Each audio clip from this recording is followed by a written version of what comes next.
Hi, this is Ron Myers, and I've worked in the aesthetic sector for over a quarter of a century now, but in recent years I've become much more interested in sustainability in business, and particularly how the aesthetic industry is reacting to issues such as climate change. And in particular, I've been searching for like-minded people, those are clinic owners and particularly suppliers to our sector, to discuss the changes that they're making in their own businesses. So today it's my absolute pleasure to introduce Julien Tordjmann.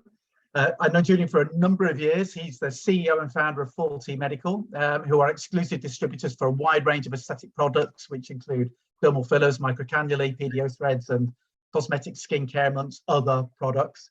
So welcome, Julien, and also congratulations, because I believe you're celebrating your 10th year of running 4T Medical. That is, thank you very much. Yeah, it's been an interesting and really enjoyable run in the industry. So yeah, thank you very much for that. Good. So what I wanted to do is just kind of start off with a very broad question, really. Could you tell me why you've decided to incorporate aspects of sustainability into your business model?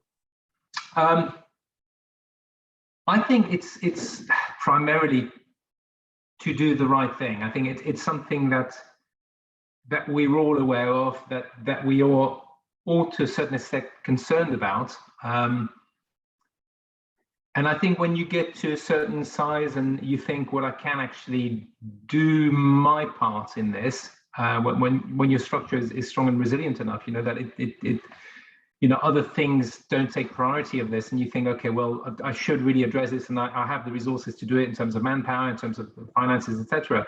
Then it's something that you absolutely have to do. It's a moral obligation, I think.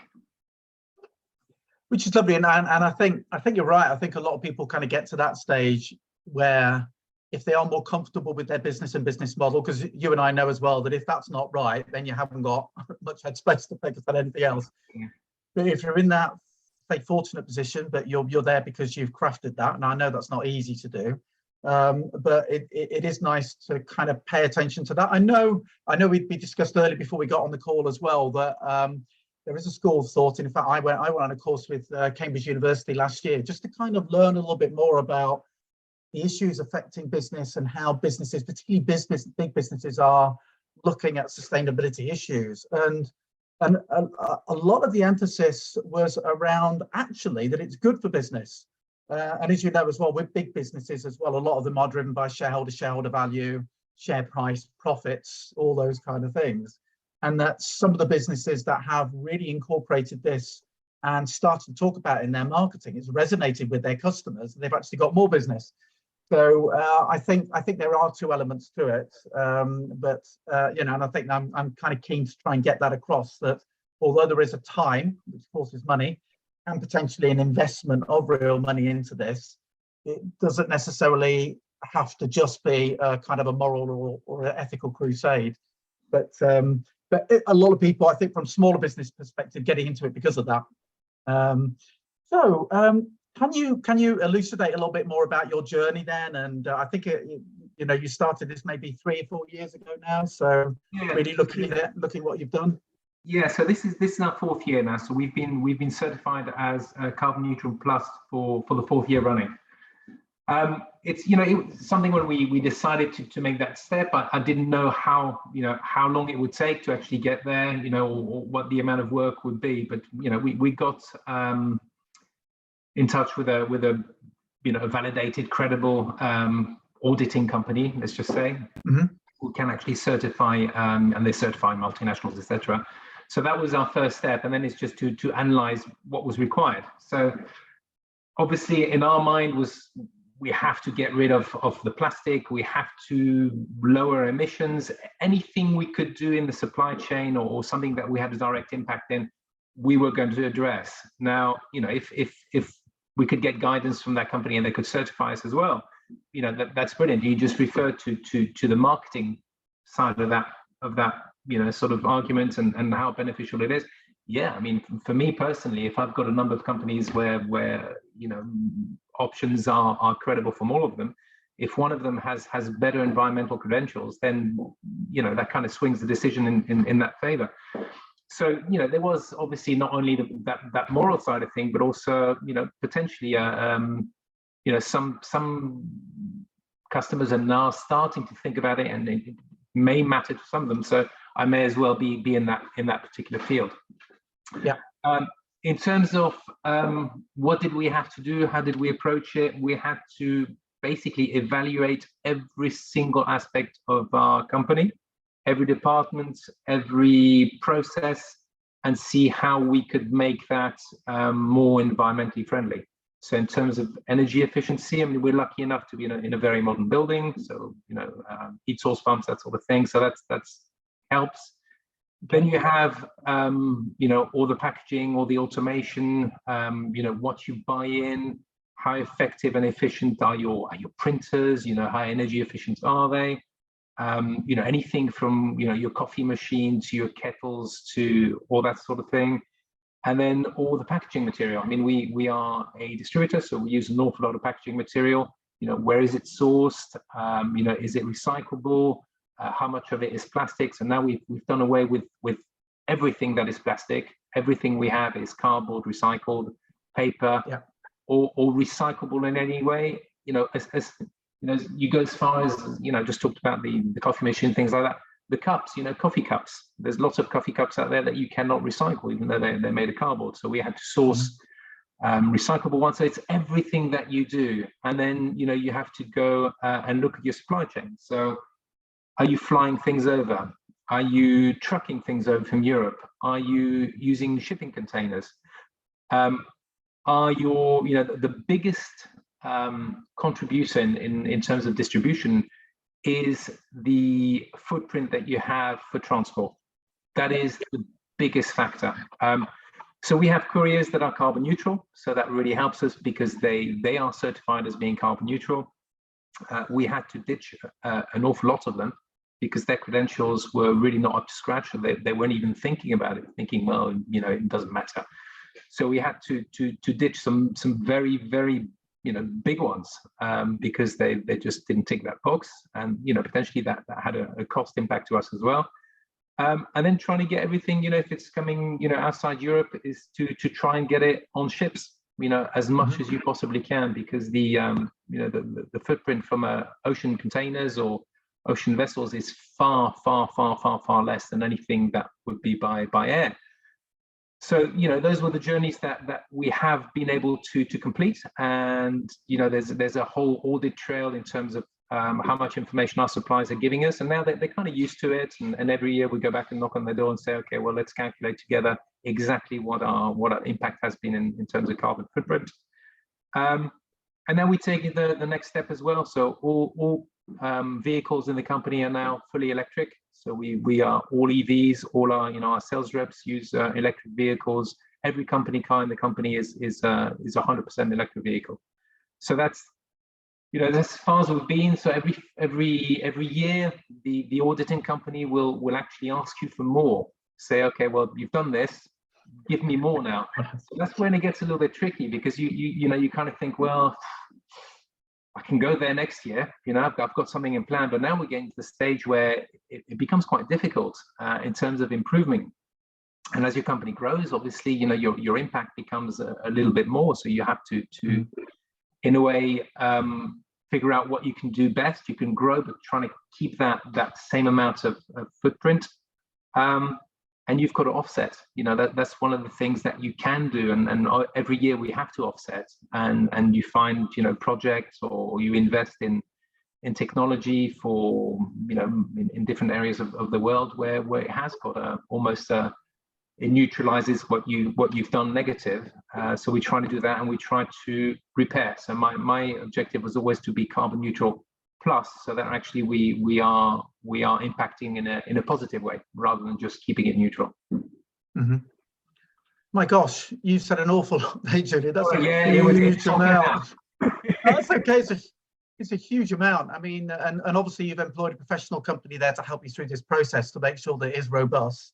Yeah, I think and valid, which I think is great. So, take me through some of the biggest challenges that you've had then, in terms of either collecting that data and analysing it, because obviously that's one big thing anyway, isn't it? To be able to, I presume you've had loads of forms and spreadsheets and those kind of things that they've kind of come to you with. So take me through that part.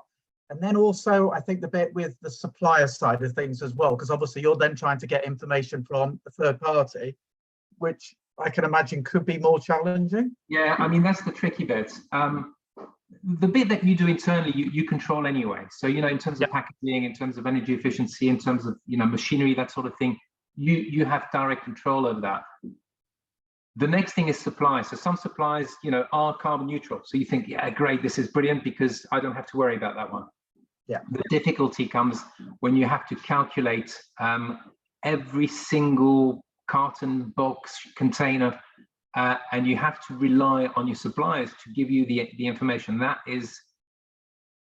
takes time. It takes resources. So we have one guy who's our you know, very capable guy who's our distribution manager, and his role is once a year for, you know, this goes on for a number of weeks.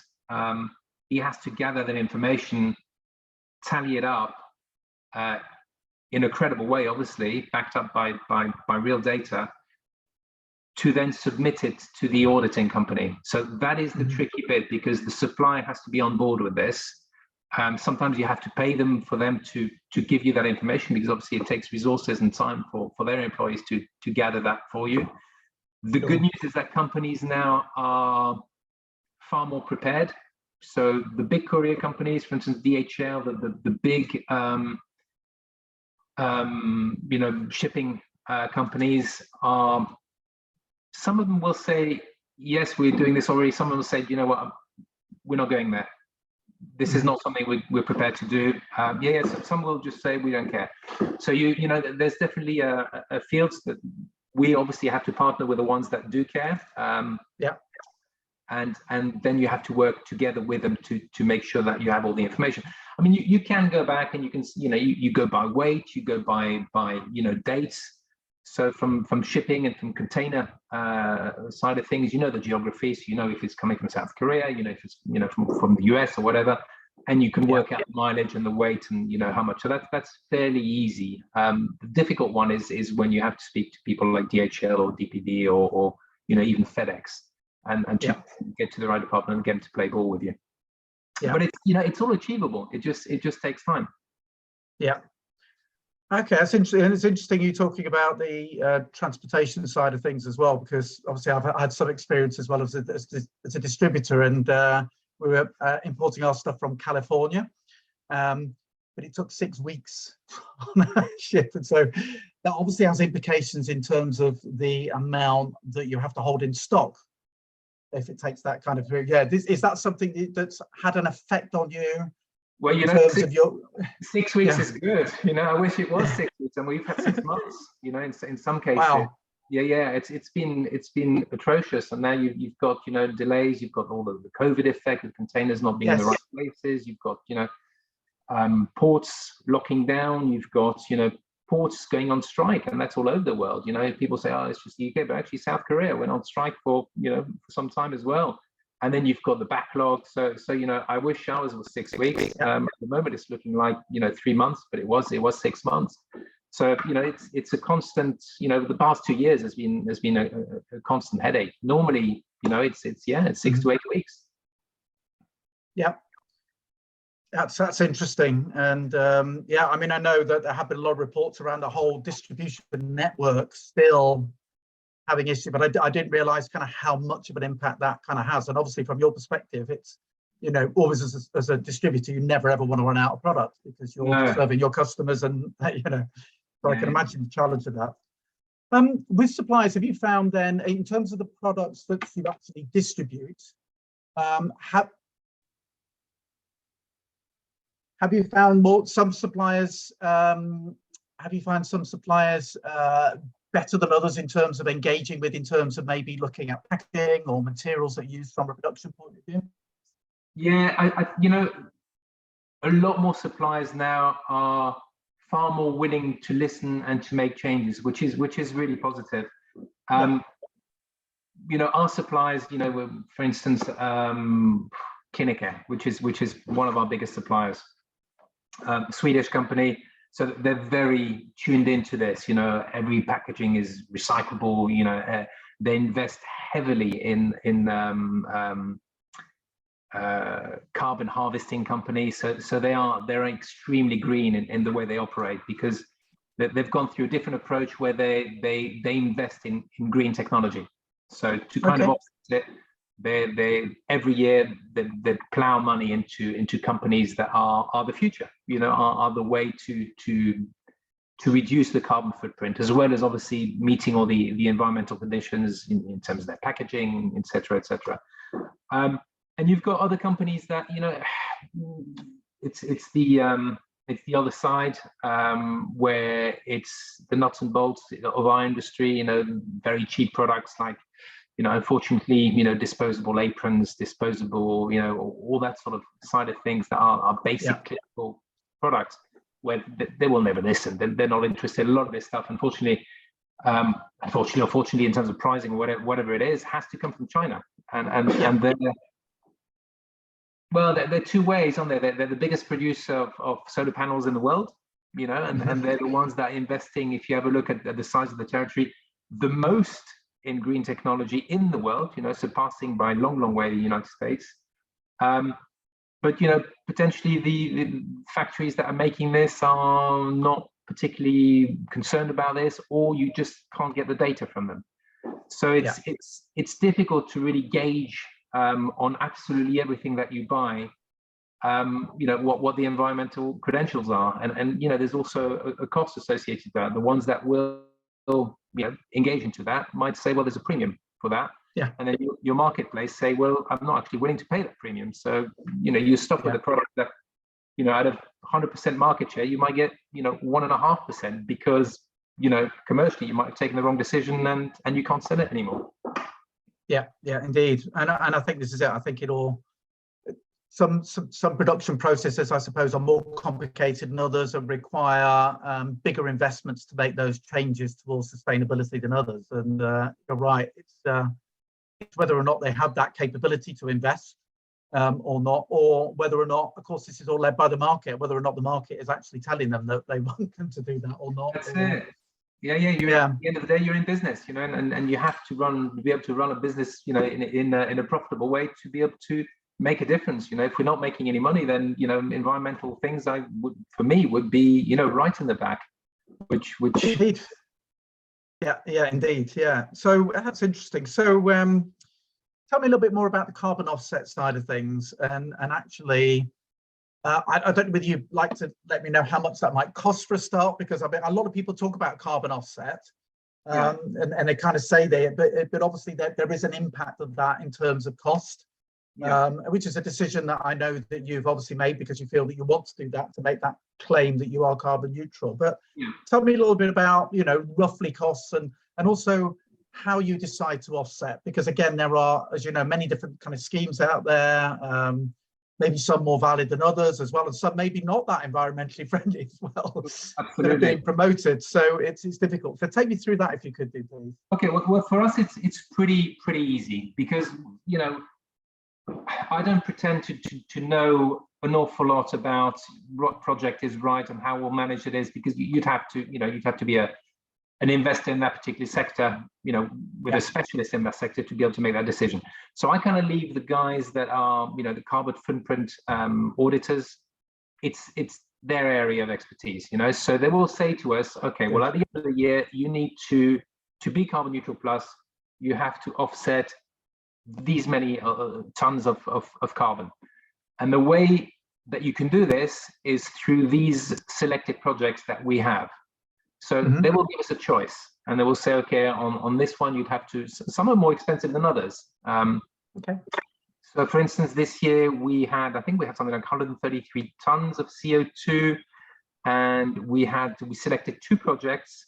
One of them was, I think some kind of energy efficient plant for Bulgaria. That was one of the projects. So it's European. And that's not, it's not planting trees. This is actually going into technology that would make it far more environmentally friendly to process particular goods or energy. And the other one was going to Uganda, and I believe that was a reforestation nature-based project. So they will have 15 or 20 different projects that you can choose from, each with different costs. And that's what we do every year. So we figure out, where do we think it would be a valid project, and you can do it that way. In terms of cost, it's not crazy. People think, oh my God, it's going to be £1,000 per ton. It's not really. It's not. As long as you control your impact and you're not spewing out thousands and thousands of tons of CO2, then it's okay. It doesn't have to be crazy expensive. I think it's all in proportion to the size of your business. So for us it was in the thousands, not in the tens of thousands, which is okay. It's a worthwhile scheme really for us.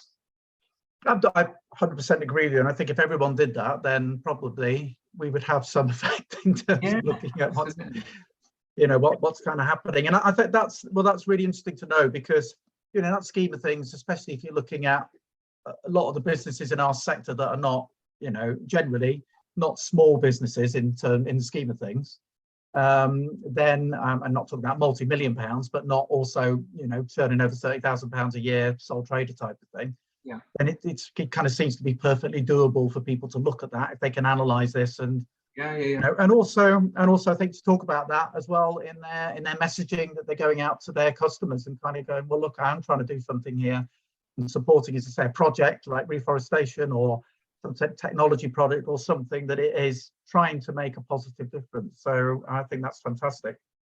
Tell me a little bit about your team as well and how they've responded to this. So that we had a big buy-in from the team. You have to convince them internally why you're doing it, and I think everybody, given the choice, is proud to be part of this. Because it's nice to be an employee of a company that actually cares about the environment. So it really wasn't difficult for them to buy into this. We even have sort of employees who were responsible for the recycling internally, who said, okay, well, this you can put in this bin and that you can put in that bin, and we'd have meetings about it. We have a monthly meeting, and they would present this and educate the rest of the employees. And you've got that one person that is crucial, that is responsible for almost like a regulatory guy, who was responsible for the whole supply chain, the whole company in general. And that's more of a job, a role within that job. But no, I think everybody's proud. We're all very proud of the of the certification that we've achieved for the past 4 years. And I'd recommend this to any company, because it makes you proud. Makes your employees proud of who you are and who you represent. Yeah, I think that's another thing, and another advantage that a lot of people miss is, as you say, the effect on the staff. And the word you use there is proud, which I think is a very nice word to use and a good word.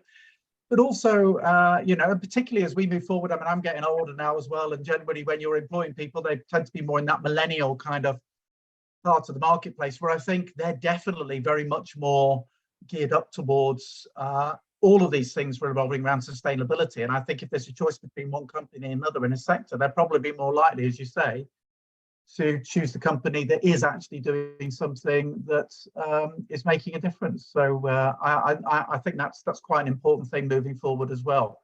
Particularly a lot of clinics, of course, as well, are employing estheticians, therapists who tend to be in that kind of category.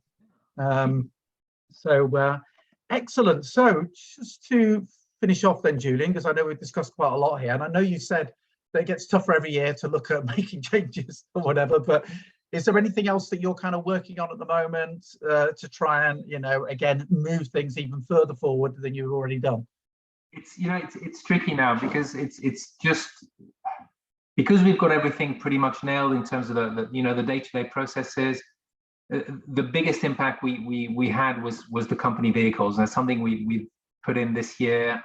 We've got a few more vehicles on order, and that just basically negates all the traveling footprint, which is great. Yeah. You know, it's really difficult. I'll be completely honest with you, Ron. It's really hard now to think, oh, what else can we do? You know, it's about, I think, you know, being deeply analytical in the processes that you have. You know, how can we streamline? How can we make more efficient? So you have to revisit everything, and it's a real challenge now. It really is. I don't know. You know, unless there's some kind of new technology that comes on board, or unless we, you know, I think if you have your own building, you can possibly control it a little bit better. My next thing would be to get some solar panels on the roof, but unfortunately at the moment we don't own the building we're in, so we rent, and you're at the mercy of the landlord. I mean, we're lucky in a way that it's very modern, but also unlucky in a way that it's Cambridge, and you know, the purchasing market is incredibly tight, so it's very, very difficult to get something of your own. But yeah, it's a real challenge, Ron. You know, I'll be completely honest with you, and we'll be scratching our heads thinking, okay, where can we claw back something, you know? But then it might be that we just have to say, well, we've done everything we can so far. Let's pressurize our suppliers now. We'll just go work further down the chain, really, really put pressure on them, and say, look, you have to do something if you're not doing anything, or you could be doing more, and see it from that side. Well, and I think that's it, isn't it? Really, you can only control what you can control within your own environment, your own staff, and then it's trying to put those pressure on people. And also, and I thank you for doing this, Julien, as well. Actually, just talking about this and kind of engaging more with the broader industry and looking at, you know, what you've done and what is possible, and the fact that although as you've elucidated too, there is a bit of work and effort there.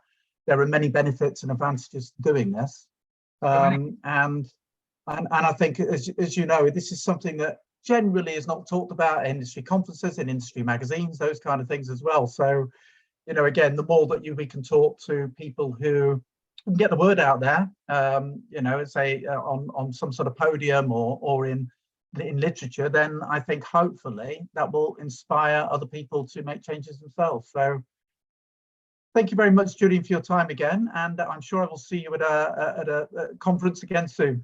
Well, certainly, and thanks for inviting me, and yeah, and approaching the subject is great. No problems. Thank you. Bye. Bye. Thank you.